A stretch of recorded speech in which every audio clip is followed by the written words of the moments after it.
Dia sebab bahang PRN, maka 3R tu keluarlah. Masing-masing memainkan naratif masing-masing. Pertamanya, saya memegang apa yang pernah disebut oleh Datuk Seri Sanusi berkenaan tentang klarifikasi kita dan memaksudkan tentang 3R tu. Apakah bercakap tentang Melayu, mempertahankan hak Melayu itu 3R? Apakah bercakap tentang mempertahankan hak India dan kota-kota pendidikan orang India itu 3R? Begitu juga dengan China dan sebagainya. Adakah itu 3R? Konotasi itu tidak jelas lagi setakat ini. Tak ada satu peruntukan undang-undang yang tetap bercakap tentang 3R itu ada satu kesalahan. Ini adalah naratif politik. Kedua, PAS sangat lama berpencak dalam pentas politik orang Melayu. Sangat lama melayani dan mensasarkan negeri-negeri yang majoriti dan kursi-kursi orang Melayu. Maka bercakap tentang Melayu mesti terkait dengan Islam. Dasar-dasar Islam, dasar-dasar Melayu itu termaktub lama dah. Maka bila bercakap atas pentas politik, mungkin dulu tidak dilihat terlalu obvious. Tapi sebab dalam dunia yang teknologi yang cukup luas ni, benda tu ditafsir sendiri. Mengikut tafsiran masing-masing. Mengikut ideologi masing-masing. Maka sesimpel kita sebut, PAS bercakap tentang 3R, sedangkan bercakap tentang Islam. Ketiga. Tapi ni dia pergi Sultan Selangor. Dia bukan bertahan Melayu. Saya difahamkan Okey, saya difahamkan. Kalau saya nak ulas boleh. Tapi sebab kita memang ada gag order, tak boleh ulas. Kalau nak ulas lah, tapi okey, pos. Walaupun lah. Ya. Dan kalaulah kita menghormati institusi kehakiman, maka kita biarkanlah mahkamah menentukan sama ada salah ataupun tidak. Tapi ialah PRN. Masing-masing membawa naratif untuk memastikan kerusi yang sepatutnya UMNO banyak dapat tak dapat, contoh. Terpaksa membawa isu-isu ini. Okey, baik. Dan yang terakhir, kalau kita sebut PAS ataupun Perikatan Nasional membawa isu 3R. Apa 3R? Bercakap tentang Sultan. Hari ini saya tengok dekat pentas petang politik di peringkat Pakatan Harapan, mungkin UMNO sendiri pun bercakap tentang Sultan di mana-mana. So, adakah itu juga kita boleh isytihar sebagai 3R? Menggunakan nama Sultan atas peta politik untuk menjatuhkan ataupun menundukkan naratif lawan. Adakah itu juga kita boleh declare 3R? Mana isu ekonomi, mana isu kos sara hidup. Sebagai contoh. Nampak? So, kalau nak kata Perikatan Nasional, PAS melihat 3R itu sering dibawa ke mana-mana, saya juga boleh cakap Pakatan Harapan juga dan juga UMNO juga menggunakan naratif Sultan itu di mana-mana. Apa konotasi 3R? Maka kat sinilah yang kami nampak. Di mana naratif ini terpaksa diguna pakai setelah banyak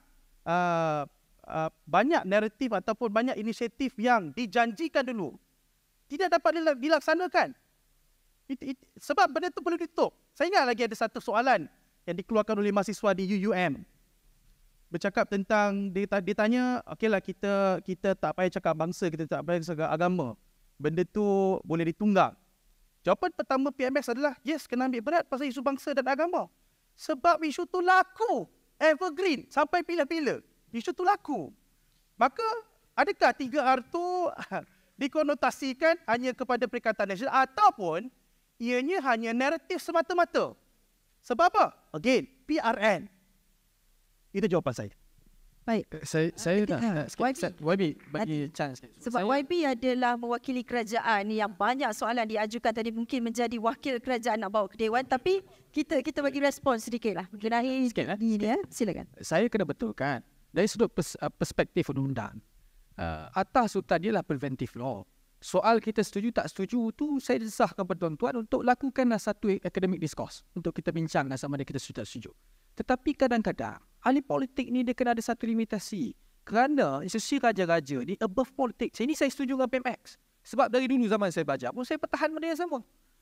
Dan saya tak dengar satu perkataan pun daripada pemimpin UMNO hari ni berkempen yang menghina Sultan. Kerana selama ini UMNO boleh mengetepikan no Anwar, no DAP, no Bersatu kerana Sultan bertitah Agung bertitah. Setelah dititahkan kepada Muhyiddin, kamu duduklah dengan Anwar ni, dengan PH. Kerana kamu ada banyak kursi, Anwar banyak kursi, kamu duduk tubuh kerajaan. Tetapi kerana UMNO, tubuhnya UMNO ni adalah untuk pertahankan Raja-Raja Melayu salah satunya, maka UMNO turunkan ego dan rasa ya, kalau cerita dengan Pakatan Harapan ni, kami lagi banyak bertembung daripada zaman belajar Pro M. Kita banyak bertembung. Tetapi kita boleh bersetuju dan menyertai kerajaan pertama kerana titah Datuk Agong. Dan ini disebut dalam parlimen ketika yang Seri Paduka Datuk Agong merasmikan pembukaan parlimen. Wabi Said Sadiq menyaksikan dia dalam parlimen. Dan kita saksikan sidang media Tan Sri Muhyiddin keluar daripada istana yang dia kata dia tidak akan bersama dengan PH. Maka apakah UMNO ketika itu kita ataupun PKR kita nak biarkan kerajaan tidak dibentuk, maka kita akan berlaku zalim pada rakyat, zalim pada negara dan kita menderhaka kepada institusi raja. Tak sama dengan ucapan YB Sanusi yang kata Sultan Selangor ni tak cerodiklah pilih Amir tu. Maka itu ya, kerana tuan-tuan Memang Datuk Seri saya sebut Sultan Selangor tak cerdik. kan awak tak tengok video. Tak, memang disebut Sultan Selangor. Kan awak tak tengok video. Tak, tu saya nak tanya. Adakah memang betul Datuk Seri Sanusi sebut Sultan Selangor tidak cerdik? Apa juga perkataan disebut itu bermaksud itu. Sebab Perkara hanya boleh ditafsir di mahkamah. Ya. Sebab itu saya kata, untuk polis buka charge sheet, untuk polis lakukan buka charge sheet, dia bukannya tiba-tiba ada aduan terus. Tu lakukan pendakwaan. Kena ingat, laporan ini dilakukan oleh Dewan mana? Dewan Diraja Selangor, laporan ini. Bukan dibuat oleh Farhan Farudin, bukan dibuat oleh Atira, dibuat oleh Dewan Diraja Selangor. Bermaksud institusi Raja Selangor sangat terkesan dan sangat berduka cita dengan ucapan itu. Maka sebab itu ia disiasat. Jangan kita pusing-pusing.